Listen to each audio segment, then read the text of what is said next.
I'm on the set with Glenn Polk, who is the director of Soldier Come Home, our summer production here at Ragtown Gospel Theater. We're doing a little casual backstage pass. Casual. Yeah, sitting here in the dining room. We usually there's nothing on this plate. we don't have a dining room as a rule. This is new. We've never had a dining room. I know it. Have we? And we get to wear pants in this play too. Yeah. That's a good thing. Yeah, it is. It's a very good thing. Well, instead of biblical robes is what I meant. So you've begun rehearsals for the play for Soldier Come Home. How's it going? It's going extremely well, Chip. I'm so pleased with the cast. It's a small cast. There are only 4 people in this cast, and 2 that are more seasoned. That's a nice way to say they're older, and 2 that are younger. Yeah. We've got boomers and zoomers. Yeah, there you go. But I've been amazed by the fact that they work so well together. Yeah. I mean, the younger ones are not intimidated by the older ones that have more years under their belt. Yeah, so. We're talking about Ron Meadows, who is he plays the patriarch. He plays the father, Walter, and his wife is Marianne Wright, and the mother, and both of them, you've seen them in our productions, several of our productions before. Marianne most notably as one of the women in the Hallelujahs, she was just hilarious. She and Christy Morris. So funny, yes. Yeah. It's interesting because I have had the opportunity to direct all these people in different plays, and so now to see them in this setting and without biblical robes on and a completely different type play, it's just been a joy for me and for them, I think. Yeah, talk about Ron and Marianne. They're just delightful people.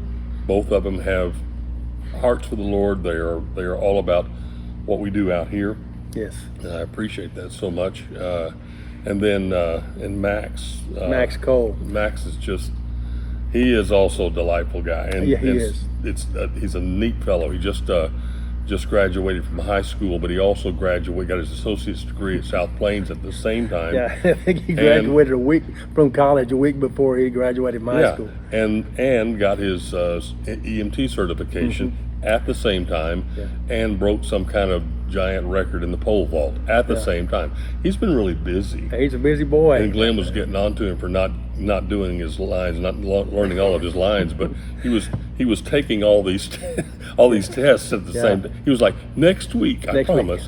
But what's interesting about this particular case, matter of fact, we had a rehearsal a couple of nights ago, and we had to completely revise our rehearsal schedule because, and this is also delightful, and Max said, I can't be there this night, because of vacation. He's teaching in Vacation Bible School. And so I'm not going to fault that. I can't fault that. You can't. And the 4th member of the cast is Maggie McDonald, and I had a little interview with Maggie the other day that we put up on Facebook and such, and she is great. Now we have known Maggie since she was little. In fact, she was 4 or 5 years old, and we were up here maybe. I think she was younger than that. Even that? Well, it was early on in maybe the 2nd year or so that we were in productions, 3rd year maybe at the latest. Anyway, she was a little kid, and we were working, I think, on the set, and Maggie came up with her grandparents, who are volunteers still to this day with us here, and she wanted to entertain us on the stage, so gave her a microphone. She got on the stage. We sat out in the audience there, and she did. She was wearing a little tutu, and she was not as tall as this table, and she was dancing and making up songs, and she was just great. You had seen her in plays. I had never seen her act before. And after she got older, yes. Yeah, when she got older in high school and such, and so I've only gotten to really see her. Well, that's not really true. I saw her when she was Katia in St. Nicholas a couple of different times, when she was still just a little girl, and she was perfect. She was the quintessential Katia. She was. And I'm going to tell you about the first time I ever met her. Interestingly, I don't know why this is, but little children don't normally take to me. I don't know why that is. I've noticed that. But I can try, I can try it. I can talk really soft and try to be, and they just look at me and cry. But not Maggie. When Maggie was like nothing, she was staying with her grandparents, and I had seen her here, and we had talked and stuff, and so her grandparents invited me. Wayne and Carol McDonald invited Twyla and me to come to their house after church on Sunday and have lunch. And so we did that. And when we drove up, Maggie saw me get out of the car. And she was standing at the door, and she's, a little bitty tiny thing, and she said, "It's my friend." I love that. I have just. So she stole your heart. Oh, for that, she huh? stole my heart that day and still has it. Yeah. Yeah, she's really a sweet girl. Now yeah. that she's a woman, she is a young woman now, which is just amazing to me. But she is perfect for this role as Annie Warner. This is so special to me because this play is unique from the other ones because it was based on a book I wrote called The Undeniable Possibility. This is a story, an excerpt sort of from that book. And the main characters in the book are Mason and Annie.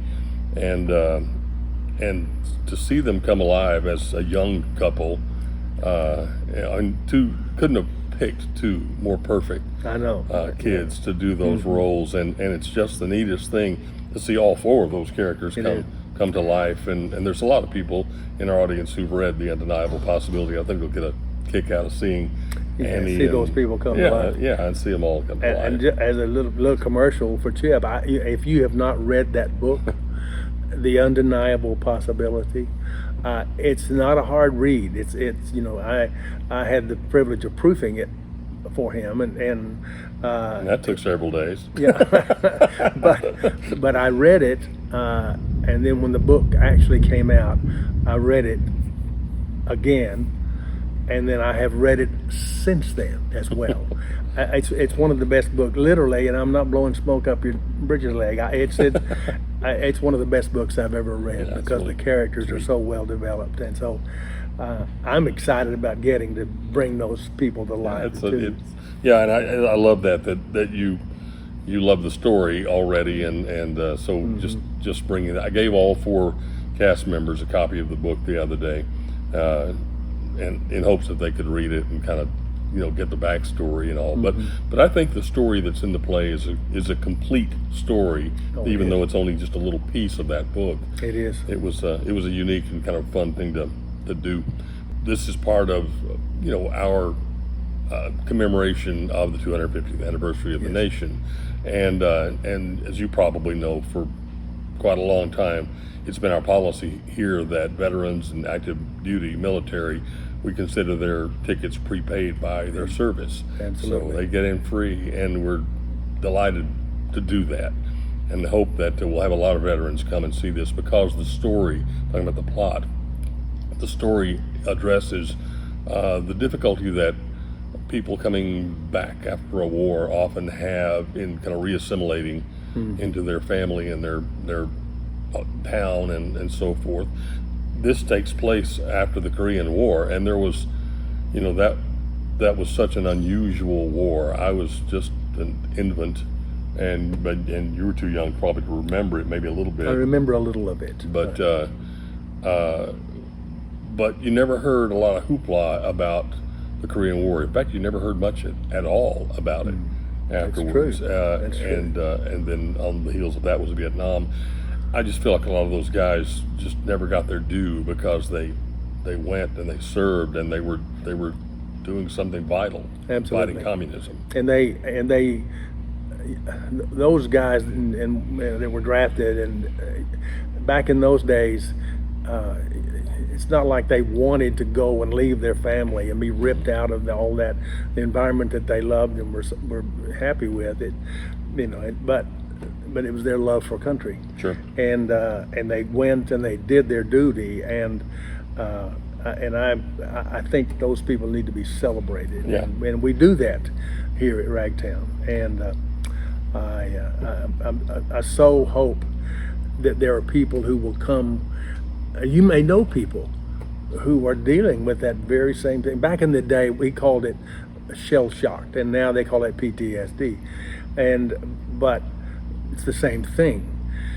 And so perhaps, of course, in this play, just like in all of our plays, you get the gospel, and it comes kind of in a different vein this time, a little bit different. But you get it, and so I would encourage you, if you know somebody who has been in that situation, please come. I promise you, you will be blessed by what you see on this stage this time. I think it's going to be a wonderful show. We've got some patriotic songs we're going to be doing before, and just celebrate this wonderful opportunity we have to commemorate the birthday of our country. Yes. We'll do that all together. Of course, there'll be a lot of things happening over the 4th of July. We open on the 11th after all that's done, but we need to celebrate all year long. Yes, we do. So I hope you'll come. Go to our website, ragtown.com, and it has all the information about tickets, times, and so forth. And basically, it's the July 11th through August 29th. And so go to the website or give us a call at 877-742-8696. And did I get the number right? 1-877 Ragtown. 724-8696. 724-8696. Yes. Yeah, it's 1-877 Ragtown. Okay. Come and see us. That's easy.